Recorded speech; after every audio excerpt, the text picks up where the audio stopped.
participants, and we have Miss Evie with us. We are about to go out on a walk next to Bass Lake. Sundays are pretty busy times over there. There's going to be a lot of dogs walking. Since she came to me on Tuesday, we've been working on when we see another dog to disengage from them, just using the e-collar taps at low levels, and then also guiding her with the leash and the prong collar to make sure that she doesn't start making movement forward. So we're gonna go practice outside, get a lot of reps in with a lot of different dogs, advocate for her and her space, and then hold her accountable to her actions. So gonna go and get this field trip in. Come. Good girl. Sit. Good job. Alrighty guys, gonna head out here, gonna let her go potty really fast, but while she's kind of sniffing around and going potty, something that I want to touch on, if you're dealing with some dog reactivity and some fear aggression at home, obviously always reach out to a balanced trainer, but one of the things that you can do is to help not get your dog all the way to that explosive mind state, kind of break their thought pattern before they can reach that explosive level. You'll find that once your dog continuously starts to reach those explosive levels, that they start to get more and more reinforced and they get to that emotional threshold much faster. So there's a lot of ways that you can do that, and hopefully I'll be able to show you when we go on this walk, but that's my biggest tip to you. Break the thought pattern as they start to load, so that way they don't get to that explosive state. So one of the things that I want to focus on is making sure that there are boundaries and thresholds on the door.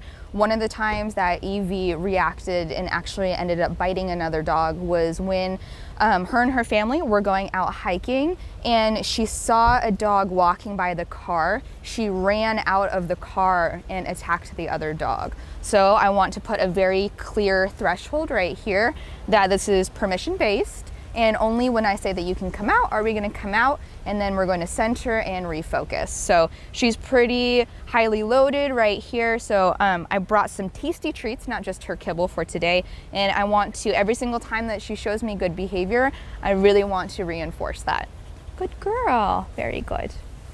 Good job. So we're here at Bass Lake on a Sunday, and there's a lot of people walking around, a lot of other dogs a lot of the time. And so what we are working on today is helping her break her reactivity cycle. So for the past week, what I've been working on is whenever she starts to enter into her reactivity cycle and she starts to get loaded, focusing on another dog, to be able to recall her off of those dogs and then have her focus on me instead. No? Sit. Good job. So she sees another dog right now, and all that I want to do, no. Good. Come. Come. Good. Come. Good. Come. Come. Good.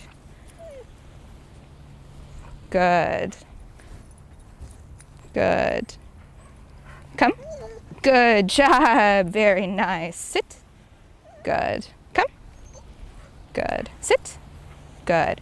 So right there, what I was working on is whenever she started to see that other dog, I just tapped on the e-collar. We're on a level 5. Just tapped on the e-collar to get her attention and guided her with the leash. No?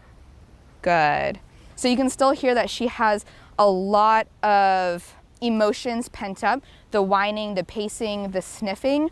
I want her to get to a point where when she sees another dog, she doesn't enter into that highly loaded state. That dog wasn't even paying attention to us, coming anywhere near us. So I want to be able to start working closer and closer towards other dogs without her having a reaction. And I do that by breaking her reactivity cycle, catching her as she starts to load, and interrupting that, having her focus on me instead.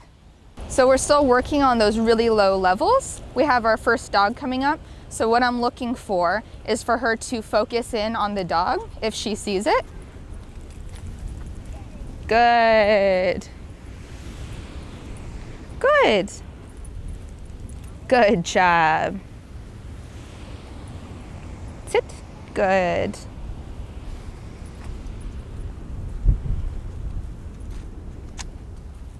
We're still working on those low levels. So up ahead, we see that there are some dogs, that there was some barking and some lunging. So I already know that these are also dogs that are reactive, and Evie reacts more to other dogs that are also reacting to her.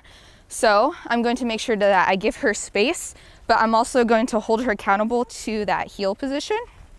And I'm going to make sure that I interrupt her reactivity cycle. So she's already kind of getting loaded. No, come. So I'm gonna break her off of it. Come, come, good. No, good. Come, come, good. Come, come, good. No, good. I'm gonna give them space real fast. Good, nope, good.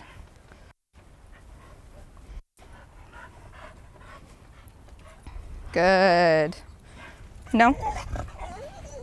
Good. Good job. So if you're at home and you're dealing with some reactivity, one of the best things that you can do when she, as you can see, she's mentally all over the place, give your dog some space. Don't just expect them to, you know, be able to muscle through it. Work with your dog, give her space. I recalled her off the dog and away from the other dog, and then I proceeded to give her space. What's also helping with her reactivity is giving her a job to focus on. I don't want her to be mentally loading, focusing on, you know, sniffing the ground. I want her to stay in this heel position.